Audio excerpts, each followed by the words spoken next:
always have to make that sound before So we are here today with Elder Alice Kaquitts, and we're so happy that you made it here at the Thni Nation for We Are Here podcast. I am sitting in the seat. Teddy Many Wounds, who normally would be the host of this program, gave me the opportunity to host this season and with this crew here, and I'm so honored because storytelling is something that I absolutely love, and sitting with people, especially elders, and learning from them it's such a profound and extremely respectful thing for me to learn at this age, and I think that sitting with women is important as well, as I was mentioning earlier. So thank you for being here. We'll get your name and your title. Okay. Amba was stitch. It's near City Gables. Nay, Magitsubine, it's in Yemin Sisson. Winduke, Mark Woman. No Windukine. Come ye, Mark, which has one. Ni Hamminchasta Chigabian Windukin Sakritas Insinkta Ne Dansa Hamnibi what seems in Chimchakubitalan Tigni Skatchazi Mutatamani Himangabits.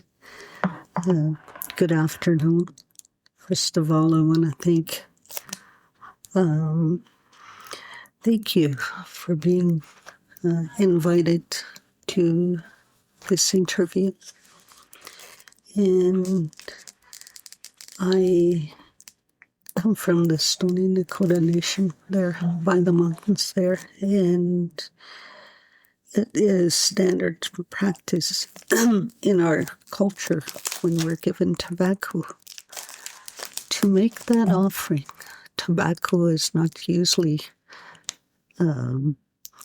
there's a deeper level when you offer tobacco. The tobacco is given to our spirit helpers, our grandmothers, our grandfathers. And so before I begin, I would like to say a prayer in my language to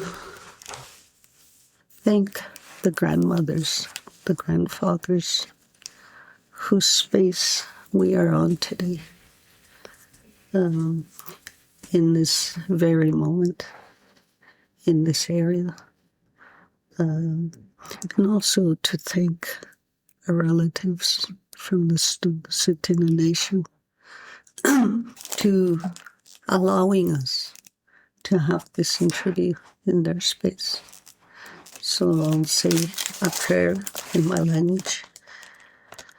Hai no waninkani hakinanga no amado huaste ngakwininso isnis itiets waninkani no nangahamani waniedu do huaste no ya nibewans osniko ne ino tugarapagya yamitedi no uyetaya ingomanimiti no ne waniedu nencho ino ngauya itiets no nimingwe kupine isnies nanguni makutsinis itsiparamisi no ostinchina ino doinchia ze snugya omainimichi opioaginats ino heavenchasta hingitabnis no nemakutsinin hinga nangavitsiha dagohuas jazangis isiga hinga nangats no nangu chigiabiko no zenikokizus ino nitawogaribi no wachim chayamichia hinga umiagavichia ino yados hinga nangavne No nangahanin datsa barbine datsa yapidavitas. No nietun nguning yabits wakam.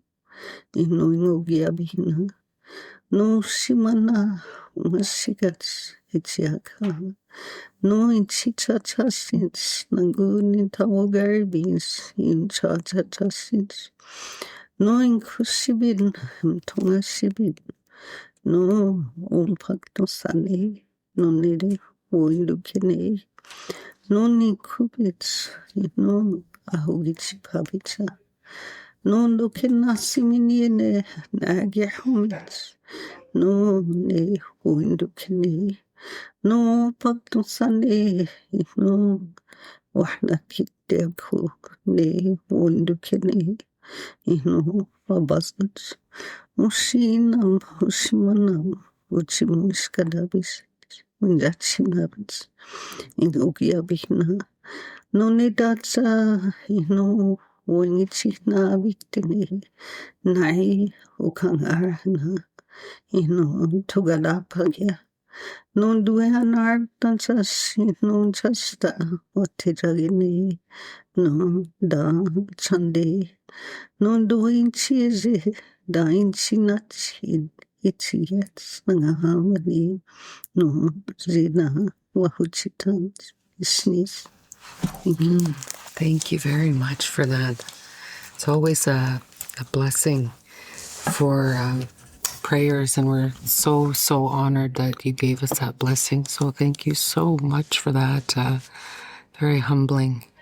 So we're here today to discuss matriarchy and matriarchs in community and what that means to you as, I don't know, maybe that's where we could even start out at is, you know, in the position that you're in and what you're doing, would you be considered a matriarch? And what does that mean exactly in your mind? When I look at matriarchy, I often think about the stories and the teachings, the cultural teachings in the story. And it stems way back to creation for me. You know, when I think of the word matriarchy is something that for me is very sacred. And the role of a matriarch. And when we refer back to our creation stories, we often are told, and our elders, our grandmothers have always mentioned equality when we think of matriarchy. We are all equal, is what I am told. That, you know, when we refer back to our history of creation, our teachings have always been around where our people came from the sky world.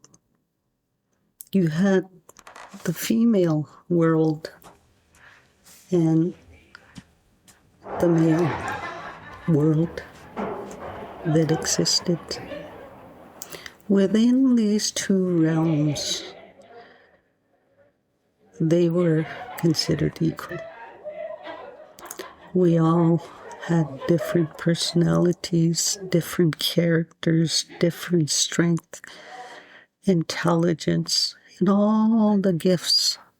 We were equal in that sense. Within that realm, we were warriors. In our world, in the Iska world, we had these women warriors that were called Mankusa. Makusa were warriors, women warriors, and the literal translation is red chest. So when we refer back to creation, in our world, we had beings, spiritual beings, animals, the land, and they were the ones that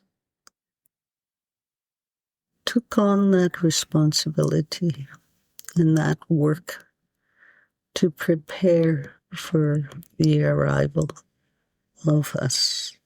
In our language, we refer to the two-legged as we were referred as humans, as human beings. So in our creation stories, these beings, had all planned our arrival and what each being would be responsible for. So at these meetings, at these treaty meetings, at these meetings, all the beings took on and assumed a responsibility of how they would look after us. Say, for example, the animals, the moose, the deer, they had offered themselves to feed us so that they would provide all those nutrients for us. You also had the ones that fly. They themselves had assumed that role, that they would provide for us. They would provide those sacred feathers and ceremonies that we all needed. Those that the plants, they had made that commitment to look after our physical, emotional, mental, all our wellness aspect of humans, where they would provide those medicines for us when we were ill. The berries that we harvest today, they offered that they would provide all those vitamins that we need. The ones that were in the lakes, they also made that promise to feed us. The animals also made that commitment to provide shelter. Say, for example, the tatanga. The tatanga offered every being of itself to look after us, including the moose and all the animals, the deer.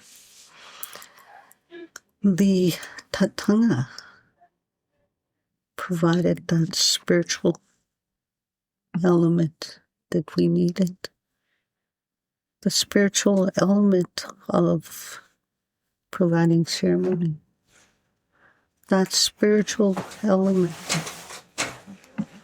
that female who brought the pipe to us, that we can pray, that we can conduct our ceremonies. And the buffalo also provided that spiritual, sacred offering so that we can utilize it in ceremony. The hides provided shelter, clothes, everything that we needed, moccasins, and so forth, clothing. So when I refer back to matriarchy, the horse was given that responsibility to provide that mode of transportation. And my mother used to say that when that horse was given that responsibility, the horse cried, because with the many responsibilities, the horse had to go through this training process by the humans. And when the horse cried, because part of that was providing that transportation, being guided by a human.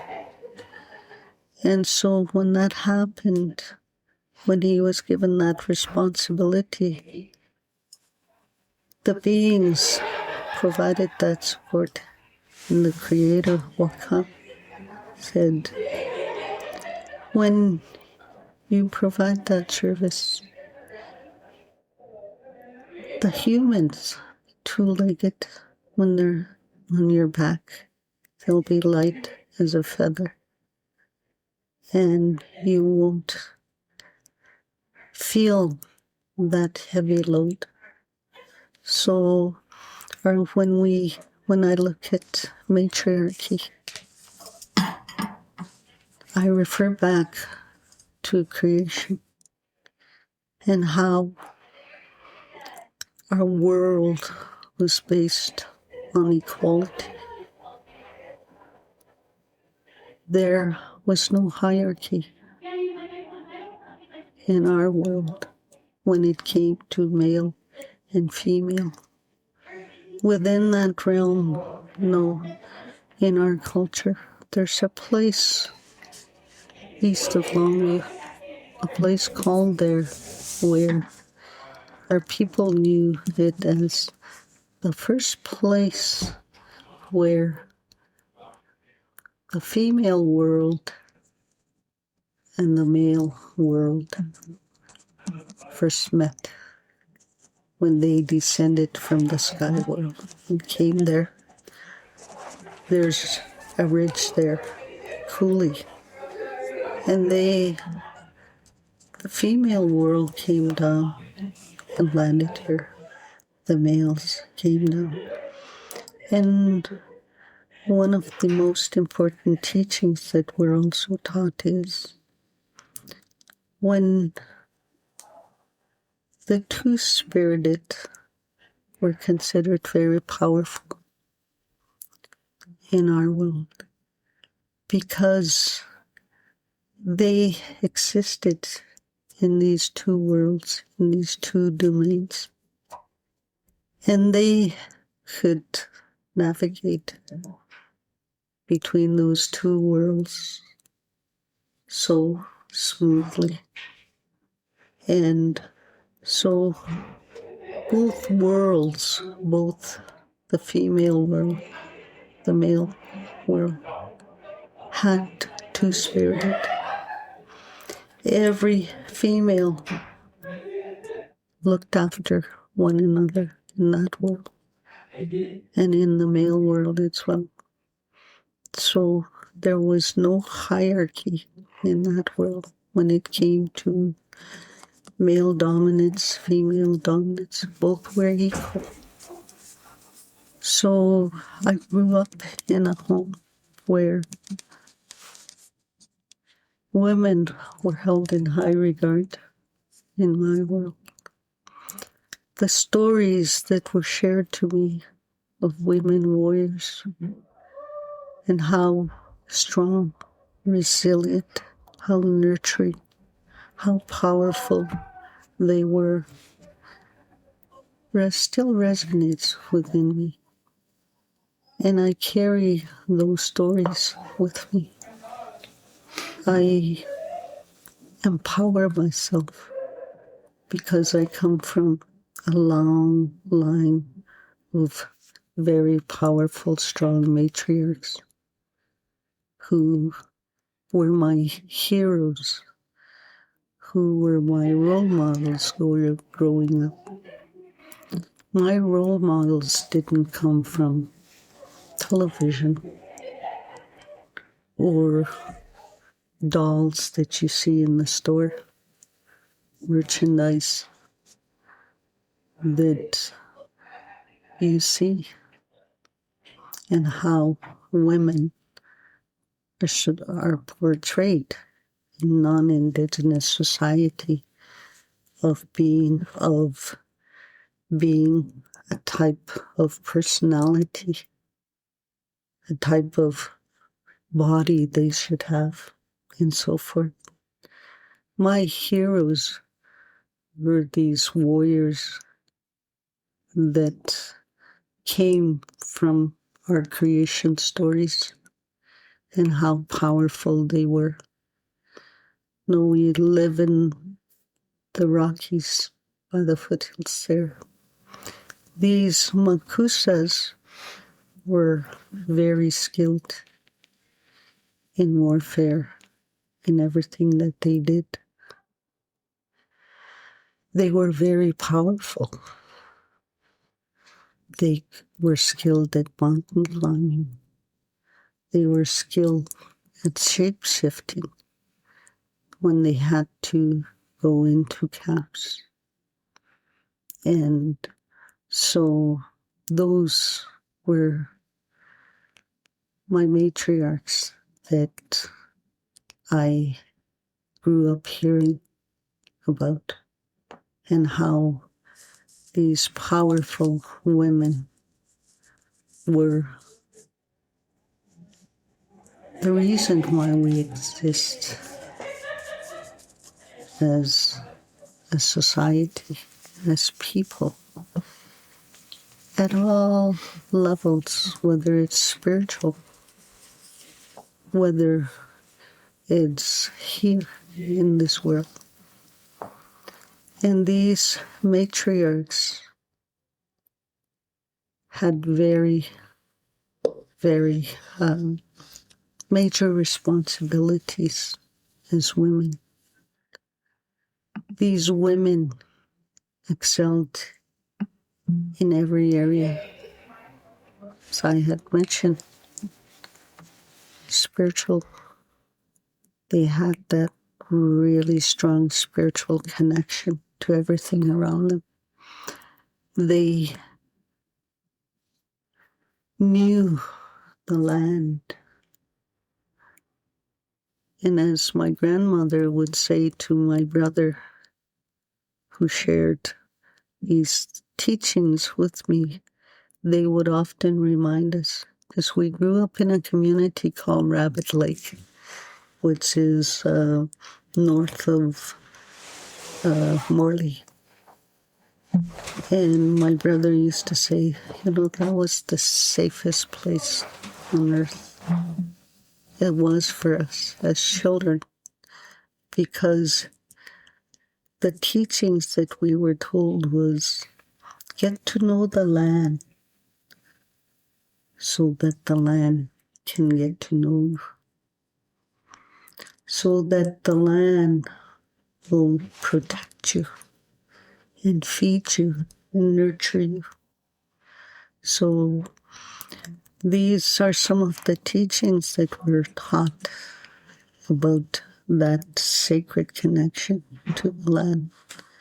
No, when I speak of our traditional parenting practices, no, we have these teaching practices that have existed since time immemorial.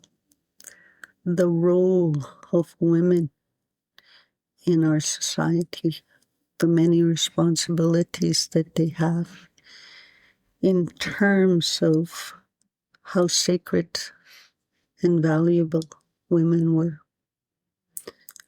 within our society, when you look at our traditional parenting practices, we have different eras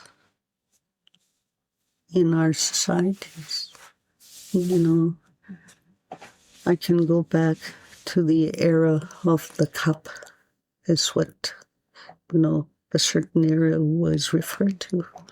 Within that era, the women were the ones that chose a partner, what kind of partner that they would have in terms of, and no, during that era when we lived in camps, you would have these young women.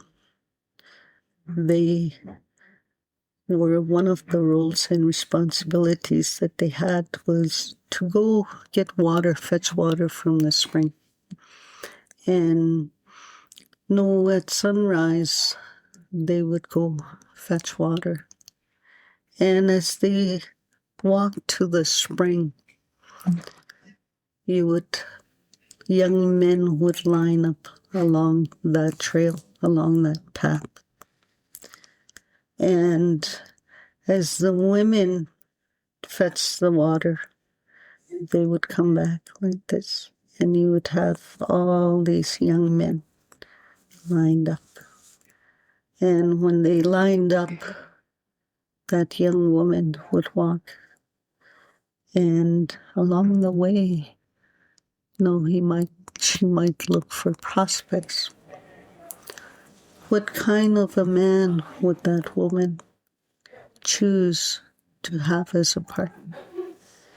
And one of the characteristics that this young woman would look out for would be choose a partner that's a good hunter, that's a good provider, who's kind, compassionate, and loving and supportive. So as the young woman would come back, some of the young men, would have blood on their hands to show that they had gone out hunting and had harvested, say, a moose or something. So they would literally have blood on their hands. And so the young women, one of the protocols was, the young women would come back on that trail accompanied by their grandmothers or their aunts. And how they selected these courtship practices that I'm referring to, they would stop and put their pail down there, and they would take a cup and a spoon, and they would offer water to the young man along that trail. And that's how our women selected their potential partners. So once a young man is given water, that was an invitation to courtship. And this courtship took many years because now the young man was given an invitation. So that young man would take many years to prepare, to create that alliance. Because back then, alliances were taken very seriously. So when I refer to alliances, this young man would go back, tell the family, and the family would prepare. The young man would go out on raids to accumulate horses, and he would hunt. Go out on buffalo hunts, big game, so that they could accumulate hides So for teepees, for clothing, for gifts. And this would take many years. And in that point, when the time came after the woman had selected a young man, the parents of these two families would meet, and they would discuss the expectations of both parties based on equality, based on responsibility, based on commitment. Because in traditional societies, commitments were taken very seriously. And that's how alliances were formed. And these alliances lasted a lifetime. And part of that preparation in creating the alliances were based on love, responsibility, commitment. They would address every issue. Say, for example, violence, abuse, battery. And within our culture, as part of our teachings, one of the teachings that we're taught is consequences. The consequences of your actions were told beforehand. Because, say, for example, abuse. No wife abuse occurred. The consequences of your action were told beforehand. Because if abuse occurred, then both parties were affected. So this alliance that was created between these two young people not only impacted them, it impacted their families, their relatives, the community, and the camp at large. Because if any action or if any agreement was broken, this could lead to warfare. So marriage was taken very seriously. And when you look at matriarchy, the women were the ones that chose their partners during that era in traditional societies. And they had a criteria to fulfill. And the whole, within our societies were very complex. We had traditional parenting role models that we practice throughout the course of our lives. As women, we were taught at a very young age how to live our lives. And we, as women, as Iiskas, our whole lives, our priority was ceremonies.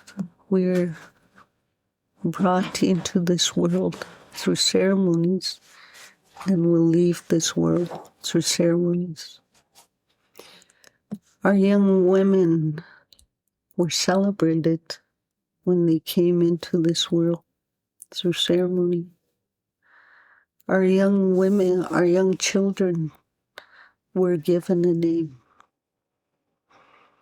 They had all these passage of rite ceremonies throughout the course of our lives.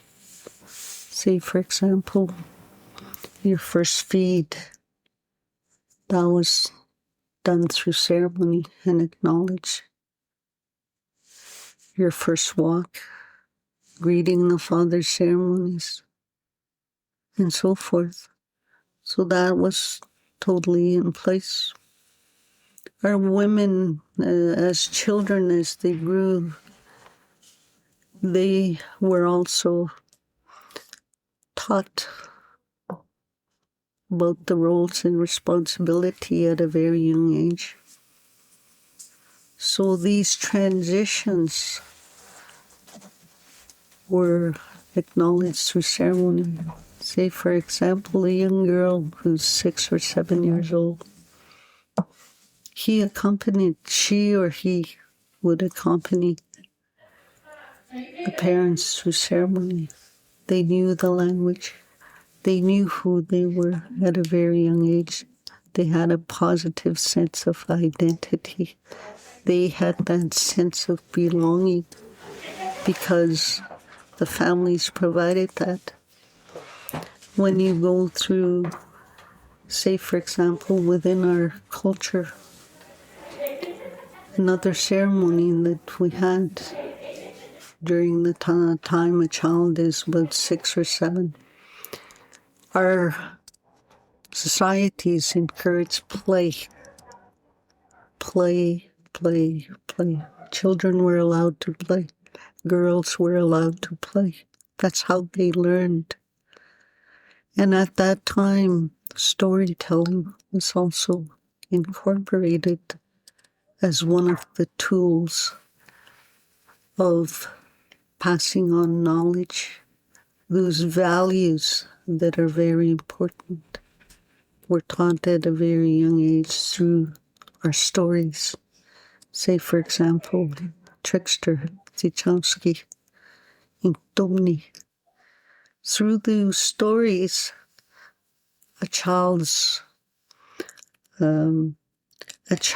knew at a very young age those values that was instilled in them through these stories that were told. And at that time, play was encouraged so that they could learn, so that they can model through play those roles that women had. And also, at that time, women, young children were introduced to their harvesting practices as well, where they would be encouraged to accompany their mothers on harvesting trips, where the young child would be introduced to all the harvesting that we did that was in season, from season to season. Say, for example, the berries, the plants that we picked during the spring, the summer, the fall. So they, after that, or they would take them out to hunt small game. Say, for example, grouse, rabbits. They taught them how to snare. They taught them how to hunt so that they can become self-reliant. And so those skills were developed and taught at a very young age to women. So when, say, for example, if a woman, a young child, a young girl, two-spirited, when they got their first game, they would have a ceremony to honor this young person, to acknowledge that their sacred role. And that role in our culture was the role of being the provider. And your contribution to society. And our primary role and responsibility was to give back to the community. to provide back to your community. So a ceremony would be held and so forth. As the child grew, as a young girl grew, during those stages, the next stages, they would go into, say, for example, passage of rite ceremonies, when they would receive that transition from childhood to adolescent. And along with that, ceremonies would be held. This young girl who's 12 would be taught, would receive more training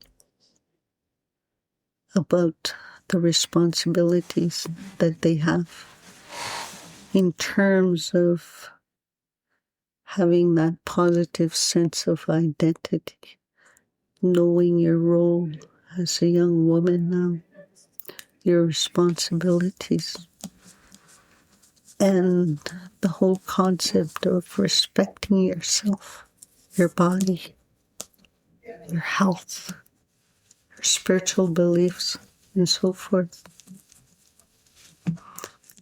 And about being a warrior, about having that connection to the land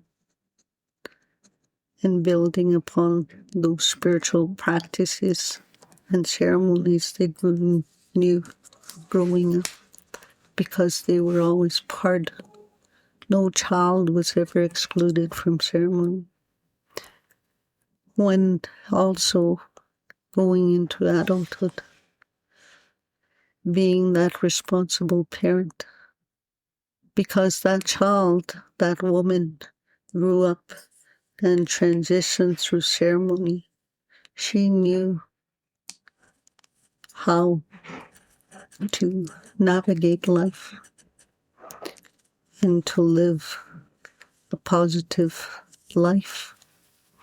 So matriarchs, when I think of matriarchs and that role that we have as women, matriarchs existed since time immemorial. Our women's role was already there, incorporated in our traditional parenting practices. When I think of my role models, as I had mentioned, my role models came from the stories of my mother, my grandmother. These women were never denied anything. And when you look at ceremony, our women had equal opportunities to conduct ceremonies. Our women were the ones that conducted those lodges. Some refer to it as sun dances, sweats. These women were part of societies, their own distinct societies, where they practiced their ceremonies openly. And within our culture, we as women can conduct our own ceremonies. Not only women's ceremonies, but universal ceremonies based on equality.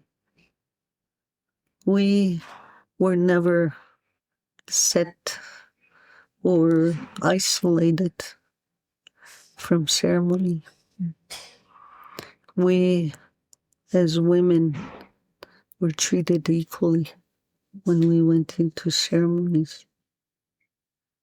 Women from my culture conducted every ceremony that I can remember. Sundance lodges, sweat ceremonies, medicine ceremonies. I can go on and on.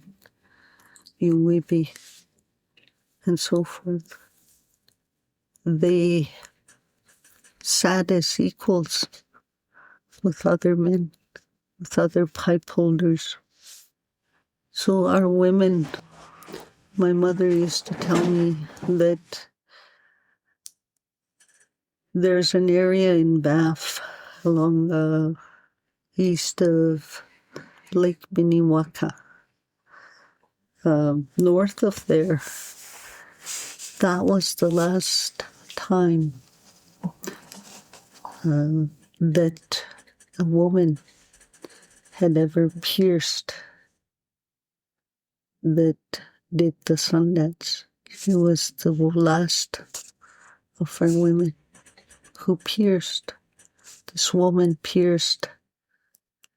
was pierced at this particular Sundance. And she danced for 4 days, 4 nights straight.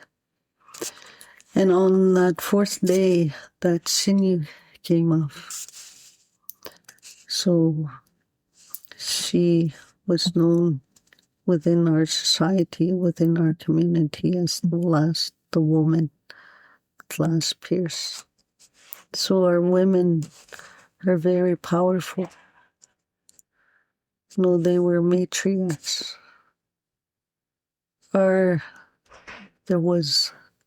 They were able to uphold the laws of equalities as women. Our young men were raised to respect their siblings, their sisters. They were raised to protect them. They were raised to honor their women, their sisters, their siblings. So that respect was always taught to our men, and how our men, their role and responsibilities in relation to women. They were told to respect, to honor women, because when you look at matriarchs, females, two-spirited, they connected and were closely aligned. And their lives were connected to the sun. The sun they could rely on, because that's how they kept track of their lives.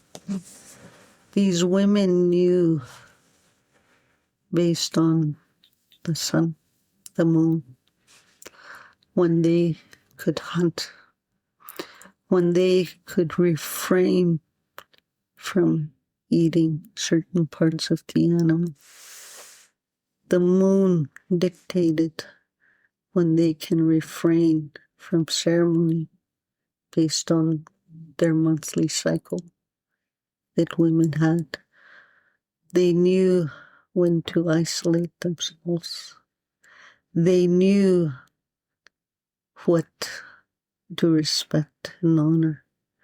They knew that they couldn't touch or step across certain tools because of the power of the blood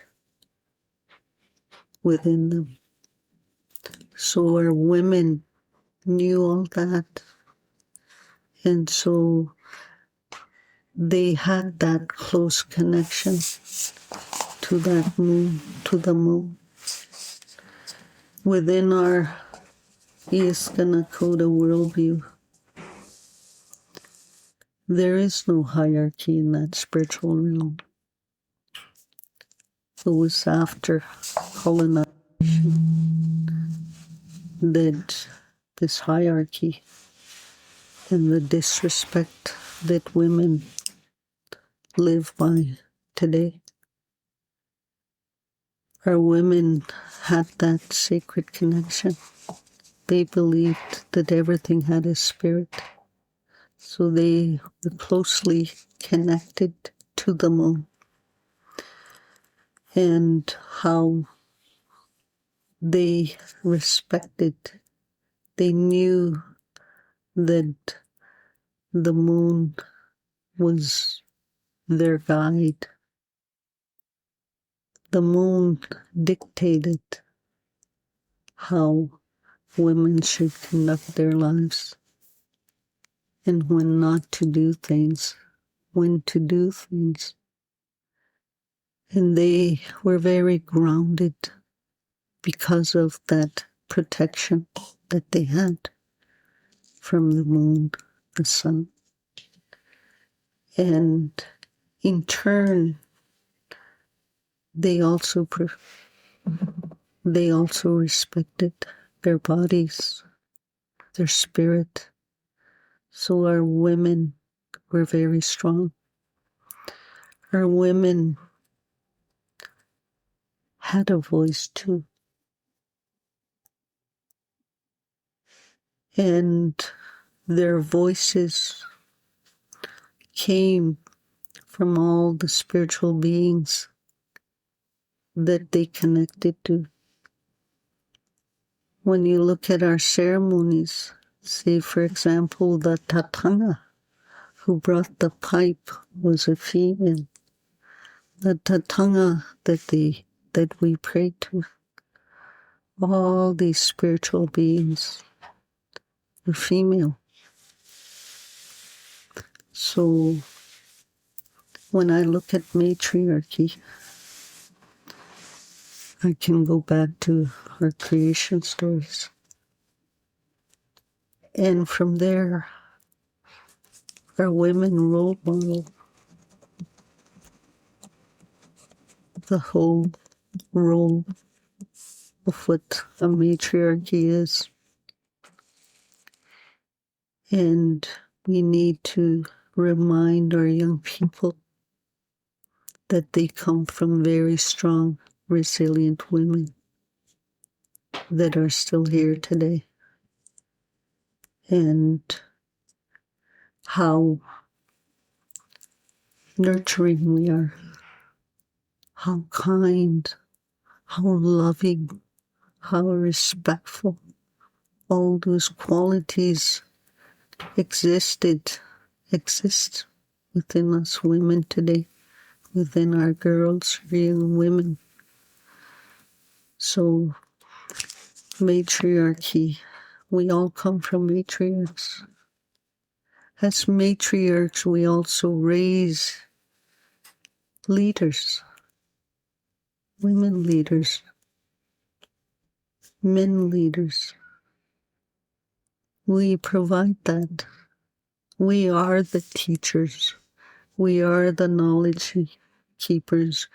We are the spiritual leaders. We have a responsibility to uphold those teachings. Sneeze. Thank you.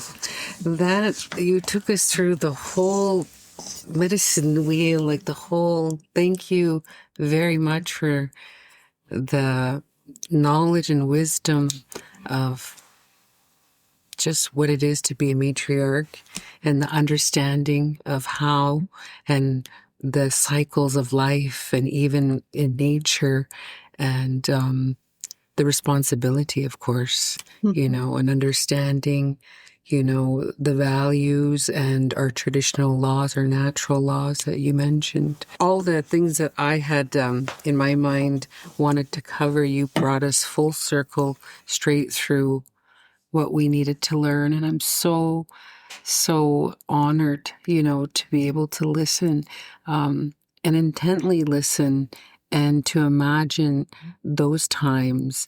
And I guess the only question in close for those that are living, say, in urban centers, because I remember when I was younger and in my 20s and living in Toronto and living, in places that are very small and you're not connected to nature and you're running around and doing a bunch of things around your career. And right now, a lot of young women are connected to, technology and self sort of proclaiming, to be a matriarch, but not to understand what that means. So to the young women that are listening and saying, well, that's wonderful, to understand the story that she just had, conveyed to us through this podcast.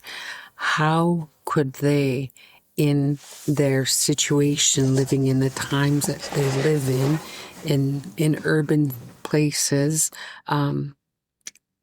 pursue this lifestyle to be a matriarch? I often get asked that question.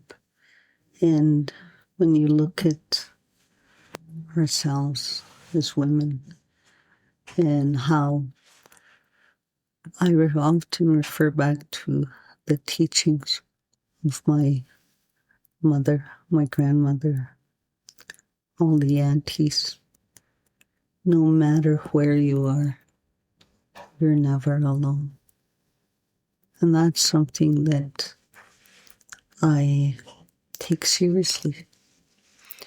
Whether you're in an urban city, in a high-rise downtown, your ancestors are always there with you. Those spirit helpers are there to guide you. Reach out. Reach out to today. You have all these organizations within an urban setting that provide these services. There's matriarchs out there in urban settings that you can reach out to. So when you're searching, I would recommend that you do your search. No, you have to make that commitment if you want to reconnect to your culture, your history. There are people out there that can connect you to, say, for example, if you're looking for an Ieska matriarch, no, someone will refer you to a certain to a certain person, a certain community, a certain service, and that's how you can access. But as young women out there, I really encourage you and remind you that you're never alone, no matter who you are. Your ancestors, those powerful matriarchs, are always watching over you. Even through the most hardest and difficult times, your ancestors are always there. You have a responsibility to reconnect with your culture, your history, your ancestors. And so connect, reach out. Reach out, that's the first step. Reach out to other matriarchs. Reach out to other young women that can direct you. And to find someone that you can connect. Find someone that you can trust. Someone that won't take advantage of your vulnerability, especially in an urban setting. You have to also be careful as well as a young woman. Make sure that you're always safe. Even going into ceremony, make sure that you're always around other women that can accompany you so that you feel protected. And to take that first step in accessing resources, because now we are in an era where we have that access to technology, where you can access these services, can go through the internet. But at the same time, I urge women to be careful, because of the abuse that happens. Many of our young women go missing or murdered, and we have to be careful to protect our women. We all have a responsibility as women to look after those vulnerable females, two-spirited, that are often feel isolated, or who reside in urban settings that have nowhere to turn. We need to start protecting our women, our young girls. We need to instill hope in them. We need to access more services to our young women so that they can get out of any situation that they may feel stuck, so that they don't lose hope, to know that we care for them, that we love them, that their ancestors were very strong matriarchs, and that we're still here, despite everything that we go through the impacts of colonization, assimilation, residential school, all intergenerational trauma. I can go on and on and on. But we're still here. As women, we're very strong. We are not victims. We come from a long line of matriarch warriors. We need to remember that. We are not victims.